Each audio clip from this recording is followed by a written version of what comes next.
और शिव महापुराण में श्रम्भेश्वर बाबा का एक कितना सुंदर वर्णन किया गया कि अगर मान लो कोई व्यक्ति नशे में डूबा रहता है, मदिरा का नशा छोड़ ही नहीं रहा, पूरा प्रयास कर लिया और वो दारू छोड़ने को ही तैयार है, 8 साल 10 साल 15 साल 20 साल 25 साल 30 साल निकल गए और वो मदिरा छोड़ ही नहीं रहा, बहुत तकलीफ में, नया लड़का है, अभी शादी हुई, बहू बेचारी रोती है, घर के बच्चे रोते हैं, पर वो मदिरा का नशा छोड़े ही ना। तो श्रम्भेश्वर महादेव का स्मरण करें। बेलपत्री के 5 पत्ते, शमी के 3 पत्ते। बेलपत्री के कितने पत्ते? 5। शमी के कितने पत्ते? 3। बेलपत्र के 5 पत्ते, शमी के 3 पत्र और काली मिर्च 5। 1 पत्र, शमी पत्र सब साथ में लेकर काली मिर्च के साथ में बाबा देव अधिदेव महादेव को, भगवान शंकर को समर्पित करो। श्रम्भेश्वर महादेव का नाम जम के बोलो, कौन सा महादेव? श्रम्भेश्वर महादेव। आपने कथा में सुना होगा कि श्रम्भ पक्षी का रूप मेरे शंकर भगवान ने लिया था। किसके लिए लिया था? नरसिंह भगवान को जो गुस्सा आ रहा था, नरसिंह भगवान जो तोड़ फोड़ कर रहे थे, सारे देवताओं को डर लग रहा था, तब भगवान शंकर ने सरम्भ पक्षी का रूप धारण कर नरसिंह भगवान को अपने पंजे में उठाकर अलकनंदा नदी में ले जाकर डाल दिया। शिव जी ने एक नाम लिया, शंकर जी का एक नाम का उच्चारण हुआ। क्या नाम था? जम के बोलो, श्रम्भेश्वर महादेव। आवाज नहीं आ रही है, जरा जम के बोलो, कौन से महादेव?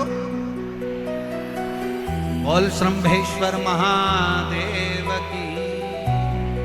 श्रम्भेश्वर महादेव, 5 बेलपत्र, 5 कमल काली मिर्च, 3 शमी पत्र शंकर जी को चढ़ाकर बाबा से श्रम्भेश्वर महादेव का नाम लेकर विनय कर बाबा आपकी कृपा होगी तो जीव नशे से मुक्त जरूर होगा। शंकर, आपकी कथा कहती है कि आप राम नाम की मस्ती में डूबते हो और नशे को त्यागते हो। बाबा, मेरे भी घर में एक व्यक्ति, उसका नाम ये है, ये गोत्र है, वो नशे में डूबा रहता है। बाबा, इसको नशे से बाहर निकालो। झोली पसार कर प्रणाम करो, अपने हाथ की हथेली को, जैसे ये जल बहने वाला जो स्थान है, यहाँ ये पानी जो यहाँ से बहकर आता है, अपने सीधे हाथ की हथेली को यहाँ लगाओ, सीधे हाथ की हथेली को यहाँ लगाकर, ये जो जलाधारी है, यहाँ अशोक सुंदरी का स्थान होता है, अपनी हथेली को यहाँ लगाओ। कार्तिकेय गणेश जी का जो स्थान जलाधारी पर होता है, वहाँ हथेली को लगाकर बाबा के शिवलिंग का स्पर्श कर जो चढ़ाई हुई सामग्री है उसको वापस उठा लो और लेकर शमी पत्र मदिरा पीने वाले व्यक्ति के कक्ष में रख दो, और 1 बेलपत्र और 1 काली मिर्च जो मदिरा के नशे में लगा रहता है, सुबह के टाइम पर बेलपत्र, शाम के समय पर काली मिर्च, किसी भी तरह से उसको खाने में देना प्रारंभ करिए। 15 दिन बाबा का चढ़ा हुआ जल श्रम्भेश्वर महादेव के नाम से दीजिए। ज्यादा से ज्यादा 20 दिन 22 दिन के अंदर वो धीरे धीरे मदिरा छोड़ना प्रारंभ कर देगा, मदिरा से दूर होता चले। शिव तत्व शंकर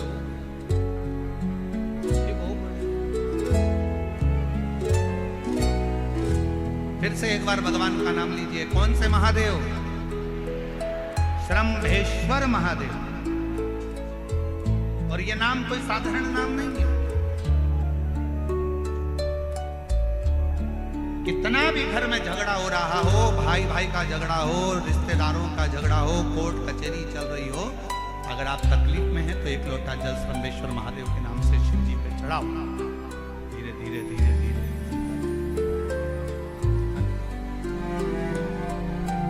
कोई कोमा में पड़ा है, व्हील चेयर पर पड़ा है, हॉस्पिटल में पड़ा है, डॉक्टर ने कह दिया कि अब भगवान के ऊपर है, हमने सारी दवाइयां दे दी, गोलियां दे दी, सारा इलाज कर लिया, अब ये उठेगा नहीं उठेगा, चलेगा नहीं चलेगा, आगे बढ़ेगा नहीं बढ़ेगा, इसकी जवाबदारी हमारे पास नहीं है। उस समय पर केवल ध्यान देना, अशोक सुंदरी, गणेश जी, कार्तिकेय वाले स्थान पर एक एक चावल का दाना 3 रखो। अगर पी ले तो ठीक है, नहीं पी सकता उसके शरीर पर उस जल को लगाना रोज प्रारंभ करो। धीरे धीरे वो कोमा से भी बाहर निकलेगा, शरीर भी चलेगा और वो आगे बढ़ना प्रारंभ करेगा। श्रंभेश्वर महादेव के नाम मात्र में इतना बल होता है कि श्रंभेश्वर महादेव की यहाँ तक शिवपुराण कहती है कि जब जब श्रंभेश्वर महादेव की कथा आए और दिल से अगर आपने सुना है तो व्यक्ति रोग से, दुख से निवारण होता ही है। वो श्रंभेश्वर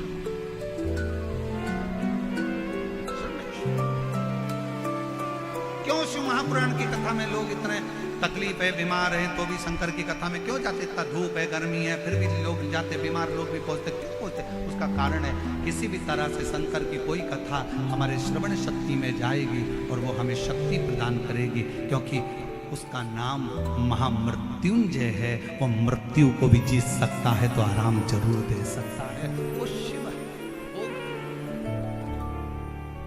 समय आया, आगे वर्णन आता है। बचकल गांव में समुद्र के तट पर एक वाशकल गांव है, जहां पर